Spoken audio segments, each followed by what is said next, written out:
Hola, buen día, bienvenidos a su canal Evangelizando con Liz. En este día vamos a ver una lección del segundo año de Escuela de Pastoral del Instituto de Formación para Laicos al Servicio de la Pastoral Parroquial. Y bueno, para dar inicio vamos a empezar con nuestra oración matinal, que ya todo el mundo la conoce. Empezamos. En el nombre del Padre, y del Hijo, y del Espíritu Santo. Amén.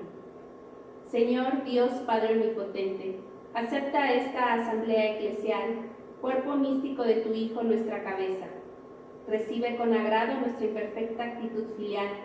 Queremos darte gloria en la medida de nuestras fuerzas.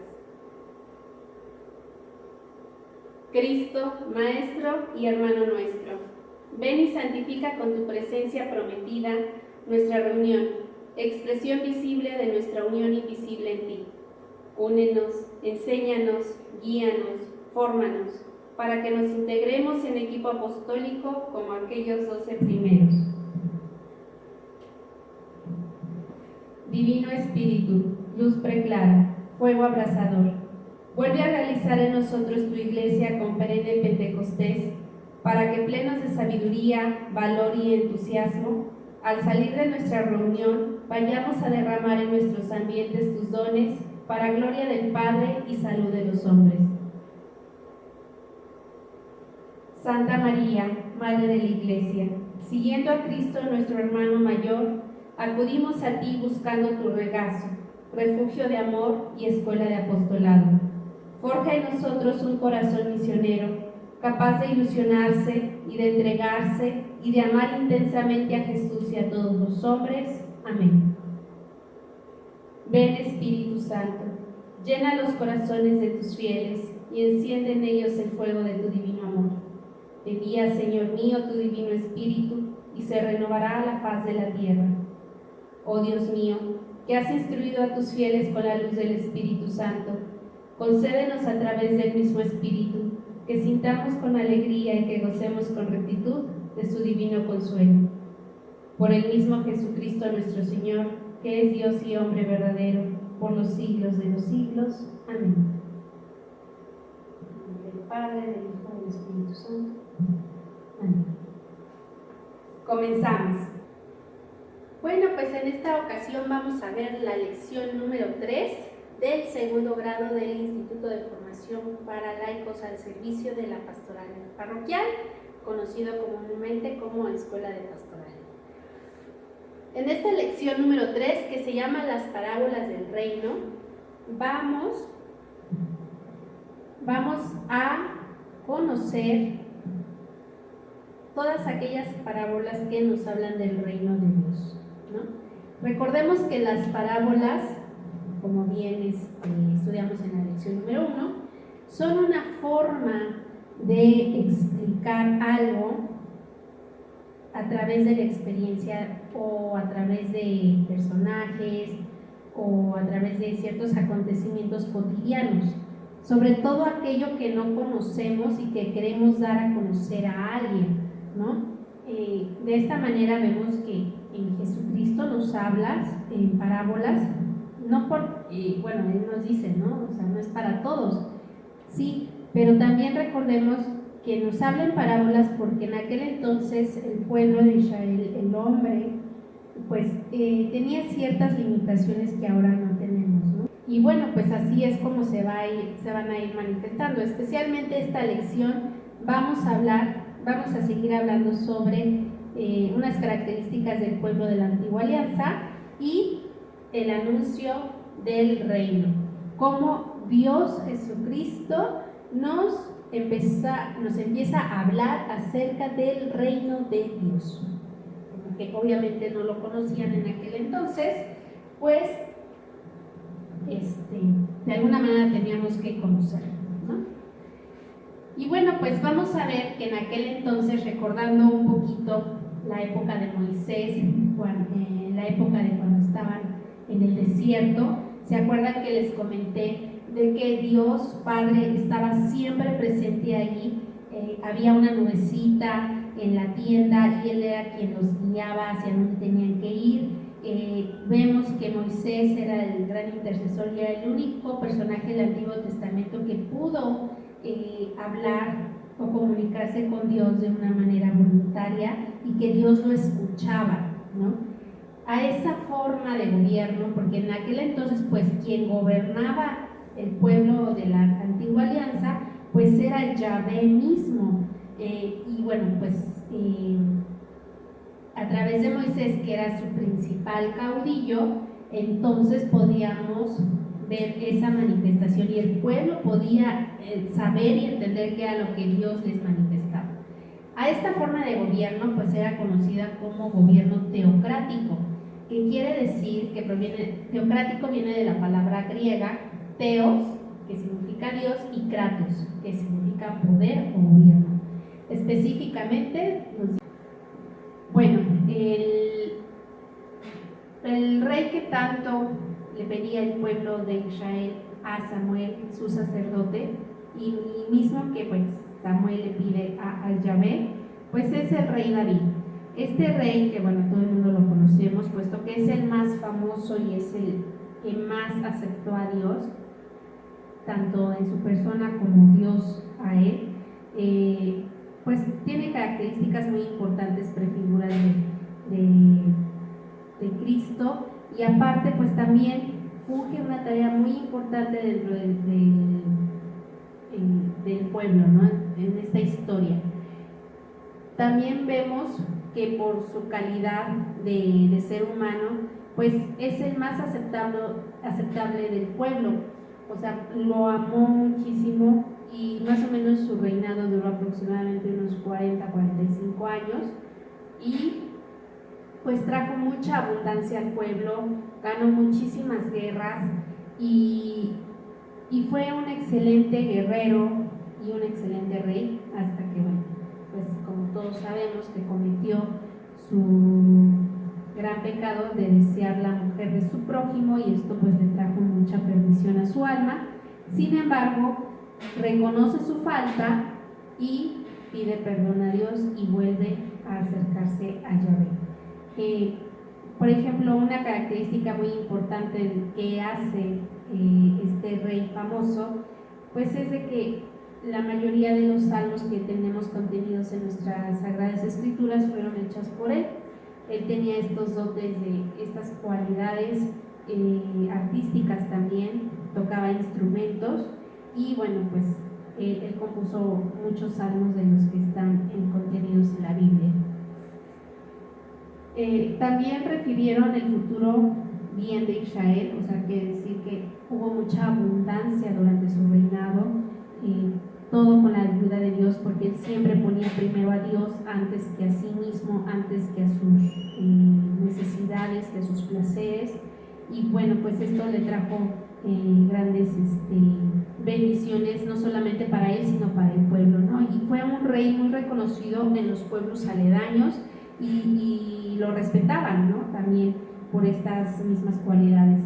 Algo que nos enseña a nosotros que debemos siempre tener a Dios como estandarte, como maestro, como guía, y pues eso nos va a ayudar a siempre tomar las mejores decisiones encaminadas siempre a la voluntad de Dios.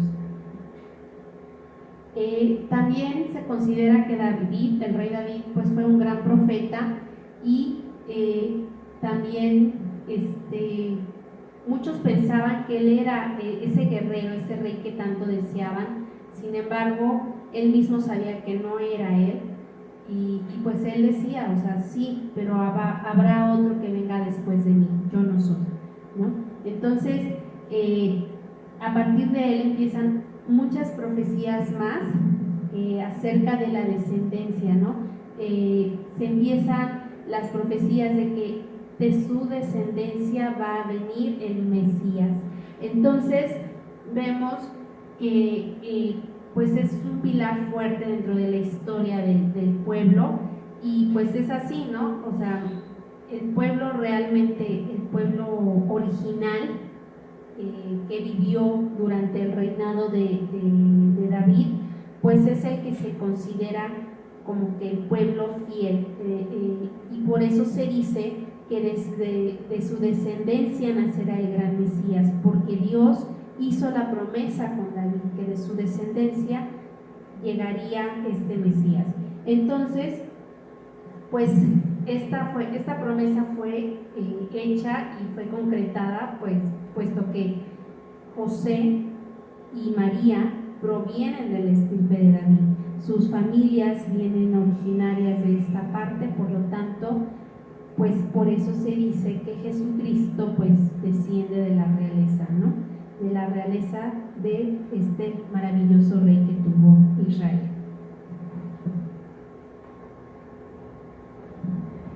Y bueno, pues vamos a ver tal cual el tema de nuestra lección, que nos habla las parábolas o el anuncio del reino de Dios, donde vemos expresadas algunas partes de estas referencias que nos habla sobre el reino espiritual, donde Dios va a reinar sin intermediarios. Esto es de que pues desde entonces, desde el Antiguo Testamento, si vemos, pues vemos en Isaías, en Samuel, Ezequiel, Zacarías, vemos muchas profecías que anuncian este reino, ¿no? No sé si las gustan leer más específicamente para que entendamos que ya se anunciaba desde antes este reino, ¿no? Aunque no era llamado tal cual como reino de Dios, sino como una plenitud, como un lugar en donde estaría Dios con su pueblo. En el Nuevo Testamento lo vemos materializado en las parábolas que hace Jesucristo, específicamente en el libro de Mateo y en el de Lucas, en estos evangelios, donde ya específicamente Jesucristo nos habla de ese reino, nos va preparando, nos induce y denuncia a través de la iglesia. Ahora sí que con pelos y señales Jesucristo nos empieza a denotar qué es el reino, cómo va a ser, en qué momento va a llegar, en qué momento viviremos en él. Entonces, a través de estas parábolas nos va a abrir el panorama de qué es este reino. Por tanto, podemos decir que Jesús toma forma, reúne y da forma a la iglesia. A partir del anuncio de este reino, Dios nos hace partícipes de él. Y es algo que, ahora sí como que inconscientemente, al acercarnos a Dios, estaremos presentes en él. Y bueno, desde las primeras semillas hasta la plenitud de los tiempos. ¿Qué quiere decir esto? Que desde esta semilla que uno va plantando, desde la primera vez que se te habla de Dios, esa semillita, por ejemplo, podemos donar cuando se te hace la invitación a formar parte de la escuela de pastoral, pues es una semillita, ¿no? Obviamente la invitación se les hace a todas las personas de la comunidad. Sin embargo, solamente algunas son las que aceptan esta invitación y son, pues eres tú, ¿no? Que estás ahí, fui yo hace muchos años y bueno, pues estamos aquí trabajando por este reino de Dios. Entonces, pues imagínense nuestra semillita como está, ¿no? Entonces, esto es muy padre, muy importante y que podemos tener siempre presente. ¿Cómo está esta semillita? Y ahorita vamos a ver estas parábolas que nos hablan un poquito más. ¿Y qué es lo que quiere Dios al germinar esta semilla, ¿no? Quiere que nosotros vivamos en la plenitud de los tiempos, que no tenemos que esperar esa parucía para poder vivir ya en el reino de Dios. Entonces Jesús empieza a darle forma a este reino a través de la iglesia. La iglesia es un medio para instaurar el reino de Dios en la tierra.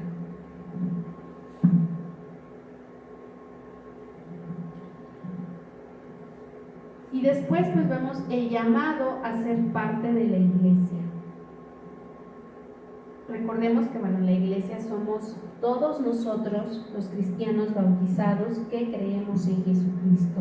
Jesucristo es nuestra cabeza, es la cabeza de la iglesia, es el principio y el fin. Entonces, pues Él nos ha llamado a ser parte de esta iglesia. Desde el momento de nuestro bautismo tenemos esta invitación abierta y depende de nosotros aceptarla o no. Tenemos obviamente como estas características que vimos en la lección pasada, la elección, la promesa, la respuesta y la alianza. Tenemos estas características y vemos que se siguen aplicando al día de hoy.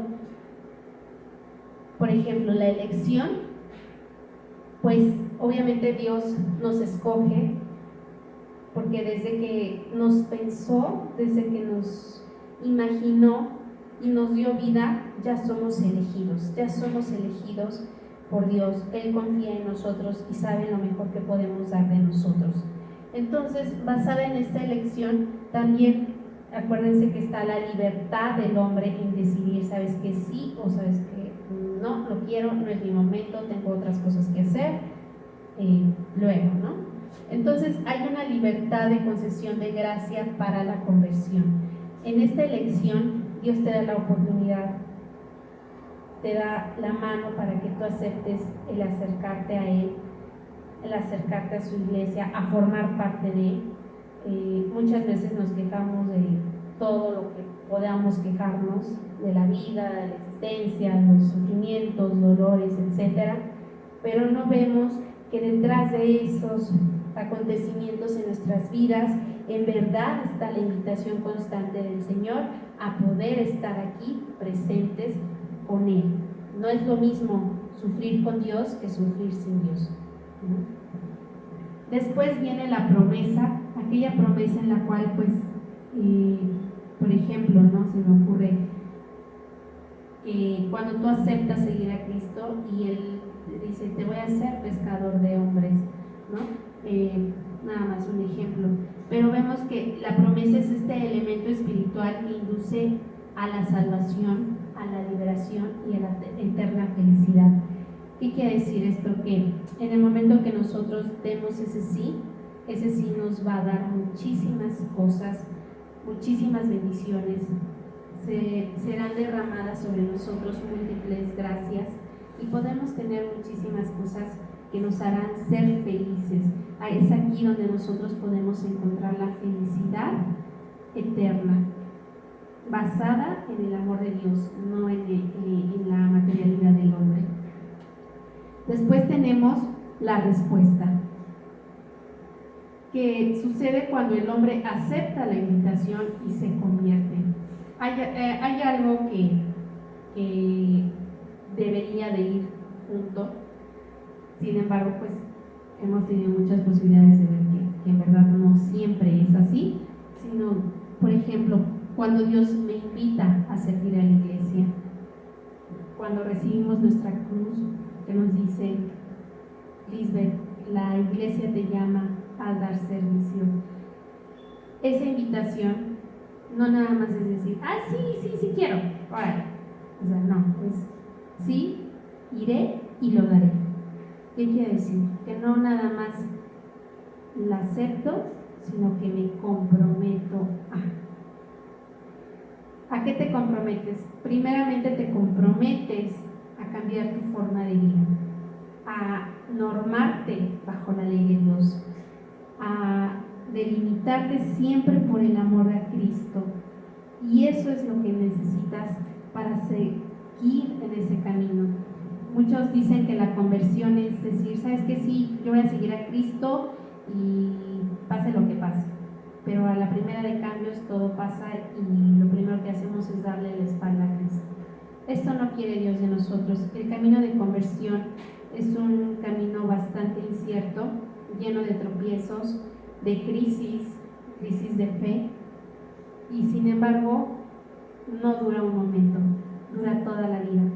Hasta el momento de nuestra muerte, ese camino de conversión va a seguir cambiando, porque siempre hay algo que cambiar. Puesto que tenemos vida y somos humanos, siempre hay un cambio, simplemente de mentalidad, de congruencia, de acontecimientos en nuestras vidas, siempre hay un cambio. Entonces, esa conversión se va a ir adaptando siempre a ese cambio. Lo que nosotros debemos de buscar es de que ante la aceptación lleve yo mi promesa de conversión siempre.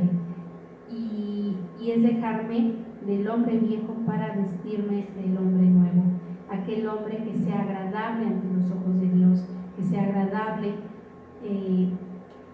ante el amor de mi prójimo, que pueda yo servir adecuadamente como Dios me ha servido a mí. Después vemos lo que es la alianza, cuando yo ya estoy comprometida, cuando yo digo sí, voy a seguir a Dios, no sé cómo lo voy a hacer, pero lo voy a seguir a Dios, y yo me comprometo con Dios y le digo sí, iré y lo daré. En ese momento hago una alianza con Dios, donde también Dios se compromete con el hombre a coadyuvar en su salvación. No nada más es decir, pues Dios quiere que yo dé servicio, Dios quiere que vaya a misionar, que vaya a evangelizar, sí, pero aunado a eso, también Dios me va a santificar, Dios me va a dar la salvación, me va a liberar de todo aquello que no es de Dios, quitarme vicios, actitudes, pecados, y quitándome todo eso, desmaterializando mi espíritu, me va a dar la eterna felicidad. Esa es la promesa que Dios hace, esa es la alianza que Dios hace. Como bien dice, no, ocúpate de mí, que yo me ocuparé de ti. Es una alianza, es una promesa que Dios siempre va a cumplir.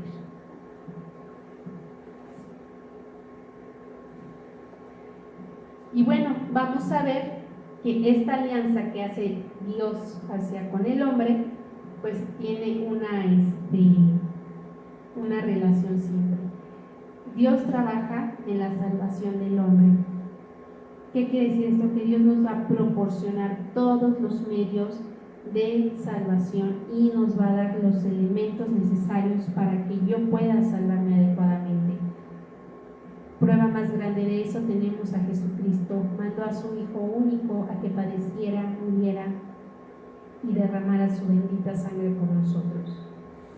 Después vemos que el hombre se compromete a trabajar por la extensión del reino de Dios. Jesucristo fue muy claro en el Evangelio cuando nos dijo: vayan y proclamen la buena nueva a todos los hombres de todos los tiempos, en todos los confines de la tierra.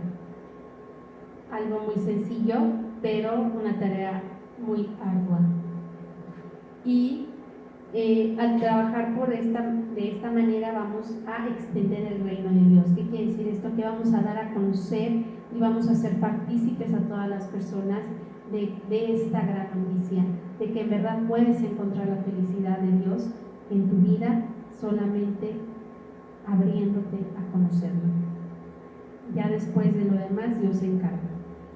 El reino de Dios crece cuando el hombre con su respuesta de fe se entrega a su Señor y así el reino se instala dentro de él. ¿Qué nos quiere decir esto? Que en el momento en el que yo digo, sí Señor, yo quiero ser parte de tu iglesia, yo quiero pertenecer a tu reino, en ese momento el reino de Dios se instala en mí. De esta manera, a través de esta aceptación, es como este reino se instaura y ahora puedo vivir en el reino sin ser de este mundo. ¿Qué quiere decir esto? Que me voy a ocupar más de las cosas espirituales que de las materiales. Ya no me voy a preocupar por todo aquello que me quita la paz. ¿Por qué? Porque en el reino de Dios tengo la paz, tengo la alegría y tengo la felicidad que busca el alma. Todo aquello que el hombre busca para llenar esos vacíos, no sabemos de qué estamos vacíos, pero los vicios, los excesos, el libertinaje, las malas actitudes, el egoísmo, la soberbia, todas esas son respuestas ante vacíos del espíritu, que de nosotros, de la única manera que podremos llenar es estando cerca de Dios. Estando cerca de Él, nada nos faltará. Y esa es otra de las promesas que hace nuestro Señor Jesucristo en nuestra vida. Entonces vemos que el reino de Dios está dentro de nosotros, porque es un reino espiritual, no material.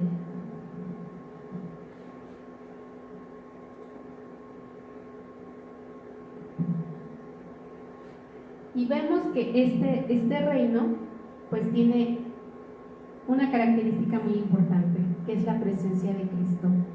Cristo es el que está ahí, Él es la cabeza de esta iglesia, Él es el principio y el fin.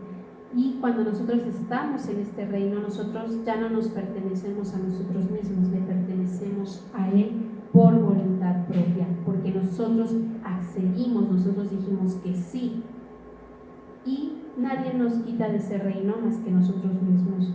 ¿Cómo nos alejamos? Con actitudes, con pecados, con banalidades, con materialismos.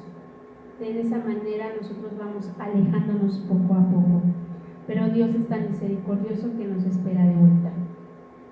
Entonces vemos que la presencia de Cristo es una señal definitiva de la instalación del reino de Dios en la tierra, y con Él nos llega la gracia y la verdad eterna. Con Él es la plenitud de la profecía, con Él es la plenitud de la salvación.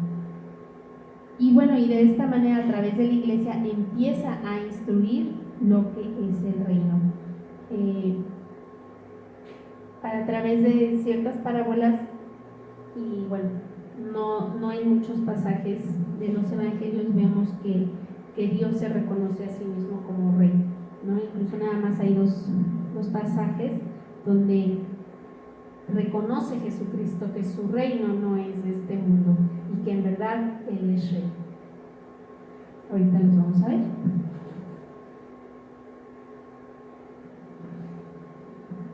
Y es así que llegamos a las parábolas del reino de Dios. Sabemos que hay muchísimas parábolas, pero específicamente nos vamos a centrar en aquellas que nos habla de qué es el reino de Dios. Aquí les puse el nombre de la parábola con su cita bíblica por si gustan leerlas personalmente. Tenemos la cizaña, el grano de mostaza, la semilla germina sola, la levadura, la perla preciosa, el tesoro escondido, la red del pescador y el sembrador. Estas parábolas lo que tienen en común, aparte de hablar de lo que es el reino de Dios, nos dice que aquella invitación, aquella semilla que es arrojada, depende de nosotros dónde cae. Si cae en una tierra fecunda, si cae en una piedra, si cae en un terreno medio que sí, medio que no. Eso es lo que es la semilla para nosotros. ¿Tú qué aceptación das?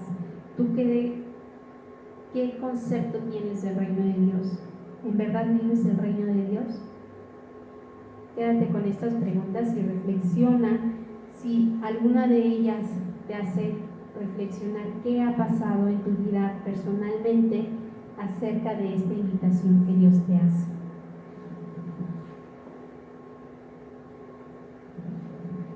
Y asimismo vemos que Jesús actúa en la iglesia de una manera muy interesante, puesto que el reino se manifiesta en Jesús mismo.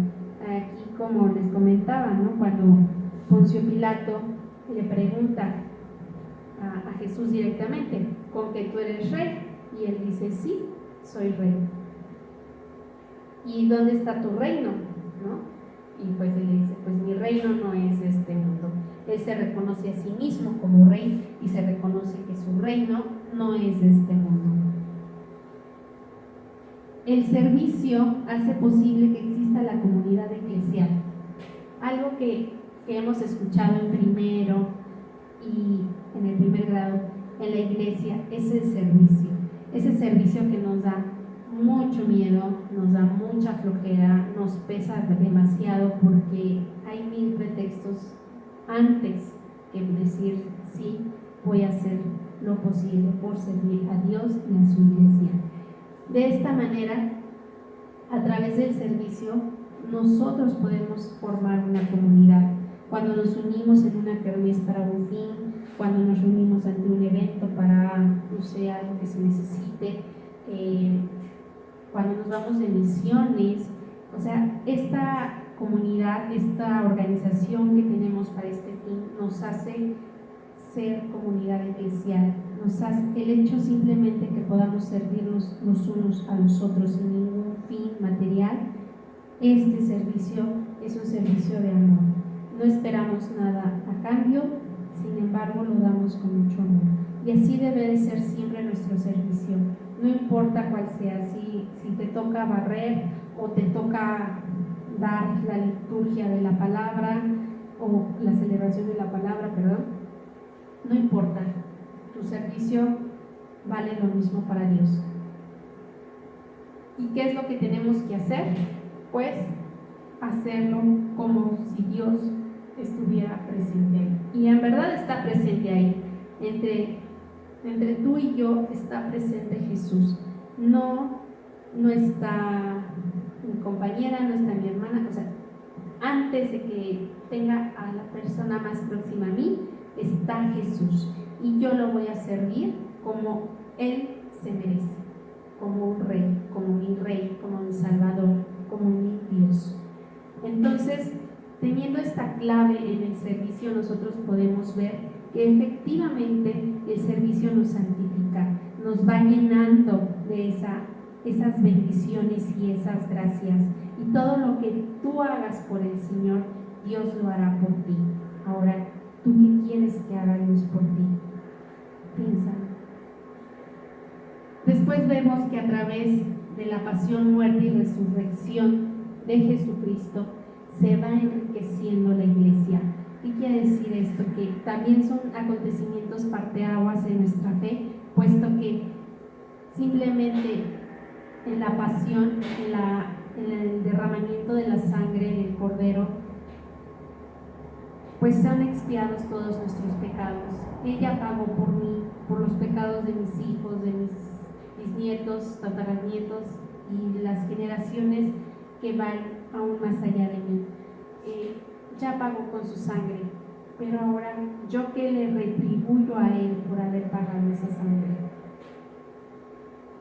Efectivamente, también con su muerte nos enseña que la muerte simplemente es un estado físico, no es una muerte total, no es una perdición total, simplemente cambiamos de cuerpo, del material al espiritual al 100%, puesto que muere en la carne, pero no muere el espíritu. Y la resurrección se convierte en esa promesa de Dios, en la cual nos va a decir que a partir de que mi cuerpo físico, material, muera, mi espíritu resucitará con Él en el final de los tiempos y viviremos en el reino de Dios eternamente. Hay muchas teorías, hay muchas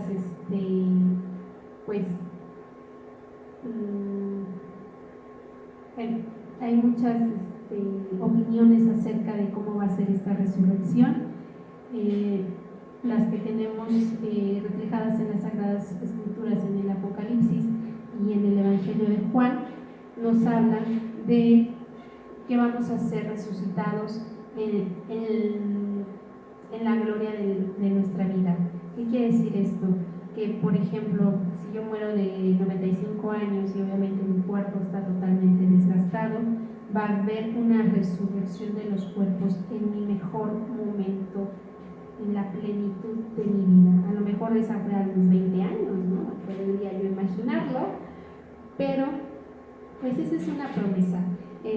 Esos sueños se le fueron revelados a Juan y pues esa es la promesa de Jesucristo, la resurrección de la carne. Entonces, así como Él resucitó, pues también nosotros vamos a ser resucitados para la plenitud de los tiempos. Y bueno, y esto pues también se convierte posteriormente en un misterio. Y por último tenemos que en la iglesia se realiza el misterio de Dios. No sabemos cómo actúa, incluso no sabemos qué pasa, simplemente lo sentimos y lo vivimos. Y vemos que el Señor nos sigue hablando en esas parábolas, porque a través de nuestro servicio, a través de nuestra formación, a través de nuestro día a día, que le damos a Dios, esos 5, 10 minutos, 1 hora, 3 horas, el tiempo que le dediquemos a Dios, Dios realiza ese misterio para nosotros. El tiempo que tú le dediques a Dios es el que Él te va a dedicar a ti. Cada vez que te acuerdes de Dios, Él se acuerda más de ti. Entonces, este misterio de Dios va transformando esta iglesia. Te aseguro que no es el mismo desde que ingresaste el primer día a escuela de pastoral a como estás en este momento. Y te aseguro que no vas a ser el mismo de próximo año y posteriormente a los 10 años. Yo misma, yo sé que no soy la misma. Entonces, esta es otra promesa. Bueno, aquí recordamos estos 3 pasajes donde vemos en las Sagradas Escrituras que Dios se reconoce a sí mismo que es Rey. El primero pues es en el Evangelio de Lucas, cuando hace la anunciación el ángel Gabriel a la Virgen María, donde le dice: has hallado gracia delante del Señor y tendrás a un hijo que se llamará Jesús, que será Rey, o será que será Rey de todas las naciones. Este es el primer anuncio que nos hace acerca de Jesucristo. Después tenemos otro momento que, bueno, este sí lo hace Jesucristo personalmente, que fue lo que les comentaba, cuando Pilato le pregunta que si es rey de los judíos, ¿no? Y pues él reconoce que pues sí es rey, no de los judíos, pero que su reino no es de este mundo.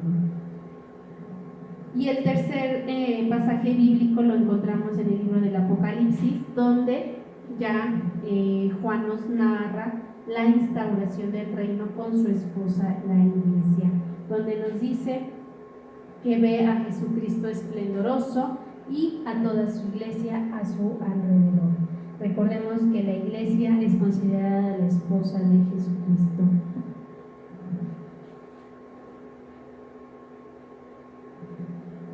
Y bueno, pues vamos a concluir todo lo que vimos en esta lección. Vemos que la iglesia es la prolongación y perfeccionamiento del pueblo de la antigua alianza. A través de la lección anterior y de la conclusión de esta lección, vemos cómo transforma el pueblo de la antigua alianza, cómo se transforma y tiene elementos que son esenciales a la iglesia en estos días. Vemos que Cristo distingue a su iglesia de las cosas de este mundo. Cristo define muy bien, no sabemos cómo ni lo entendemos y creo que no podríamos explicarlo tal cual, pero vemos que Cristo define que su reino no es de este mundo, no es un mundo material, no es ni siquiera un mundo en donde nosotros podamos poseer algo. Nuestros tesoros son espirituales, nuestra vida es espiritual, nuestra comunión con Dios se convierte en algo 100% espiritual. Sin embargo, podemos empezar a vivirlo desde el día de hoy, con tu aceptación, con tu servicio, con tu forma de vivir y la de tu familia. Que la iglesia va peregrinando a través de los siglos hasta la parucía. Hoy lo seguimos esperando, pero de otra manera. Ahora tenemos mucho más herramientas, muchas más promesas, muchas más realizaciones, muchas más bendiciones y gracias hechas personalmente por Jesucristo para la realización de este reino. Entonces, en el momento que suceda la parucía, estaremos preparados para ese momento, o al menos esa es la esperanza, ¿verdad? Porque luego no nos creemos listos para nada, pero bueno, Dios va a estar ahí siempre con nosotros. Y bueno, pues a la conclusión que llegamos con esto es de que en el reino de Dios, Cristo es el Rey, la esposa es la iglesia y los santos son los hijos. ¿Qué quiere decir esto? Que la iglesia somos todos y los santos son los frutos de ese gran amor. Por eso son considerados como los hijos. muchos dicen, ay, no, pues es que sí hay muchísimos santos, ¿no? Pero pues tú también estás llamado a ser santo. Tú también puedes ser como aquellas personas que han transformado sus vidas y las de los demás por el amor de Cristo, para Cristo, y dan sus vidas por ellos. Recordemos que los santos no son personas que siempre fueron santas. Algunos fueron escogidos desde muy temprana edad, otros a una edad mucho más avanzada. Sin embargo, tienen una característica muy importante. En el momento de la elección, de la alianza, de la promesa y de la respuesta de fe,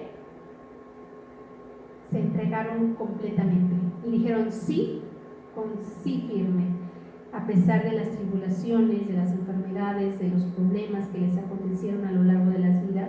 La vida de los santos, la espiritualidad de los santos, esto es lo que nos enseña, que si ellos pudieron hacerlo, tú también puedes, porque bien dicen, ¿quién como Dios? Nadie como Dios, solamente Dios es perfecto, pero tú también estás llamado a servir en caridad y amar en caridad a Dios, a través de la iglesia, amando a tus hermanos, no solamente a aquellos que amamos como nuestra familia o nuestra pareja, no, debemos amar aún más a aquellos que están lejos de nosotros, preocuparnos por aquellos que incluso no conocemos, tenerlos en nuestras oraciones.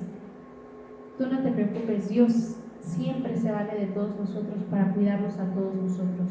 Seguramente tú tendrás alguna necesidad por pedir, no sé, a lo mejor se me ocurre por todos los enfermos o por todos los que están en los hospitales, por los que están en la cárcel, por los niños huérfanos, por los drogadictos, por los de la calle, en fin, todos nos preocupamos por todos. No quiere decir que los conozcas a todos, sería casi imposible, ¿no?, poder conocer a todos ellos. Sin embargo, tú, al tener esa necesidad, es porque Dios te está dando a ti esa oportunidad para que pidas por tu prójimo.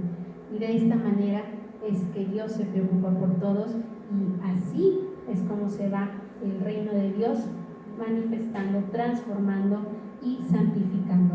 Gracias a tu aportación, a tu oración, a tu servicio, sobre todo, esto es lo que Dios quiere de nosotros, para que este reino de Dios en verdad vaya a todos los hombres de la tierra, a todos los confines del mundo, a todos los hombres de todos los tiempos. Como bien me decía un sacerdote, ¿qué sería de la iglesia sin las viejitas que no rezaran todos los días el rosario o que se la pasaran orando todo el santo día? ¿Qué sería de ellas? Simplemente la respuesta, guárdatela, reflexiónala, y bueno, pues esta iglesia se sostiene en base a la oración que tú haces, que yo hago y que todos debemos hacer siempre por todos. Bueno, pues esta es la conclusión de esta lección, y bueno, ahorita pasaremos a leer nuestras preguntas del cuestionario.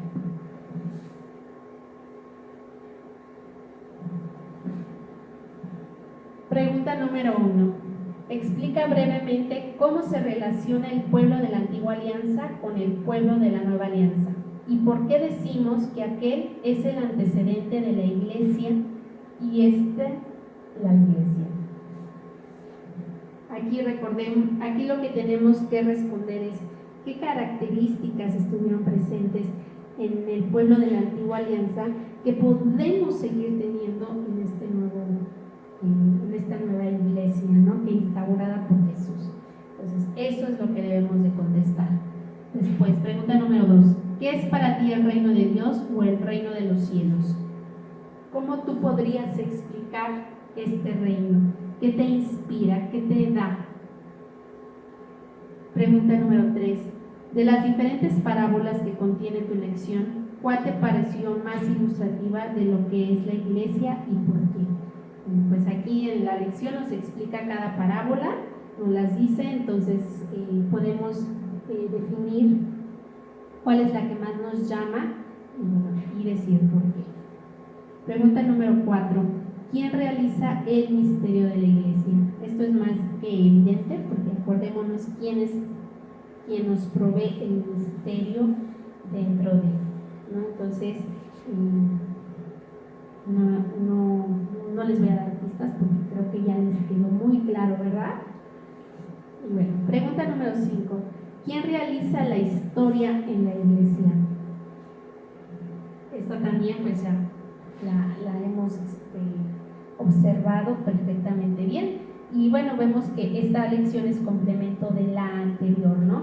De esta manera podemos ver cómo la iglesia en la antigua alianza, o el pueblo de la antigua alianza, es prefigura de la iglesia de hoy y que tiene elementos tan esenciales que no puede decirse que es algo totalmente diferente. Simplemente cambiaron las maneras de manifestación, se cambió la manera del misterio y ha cambiado la historia.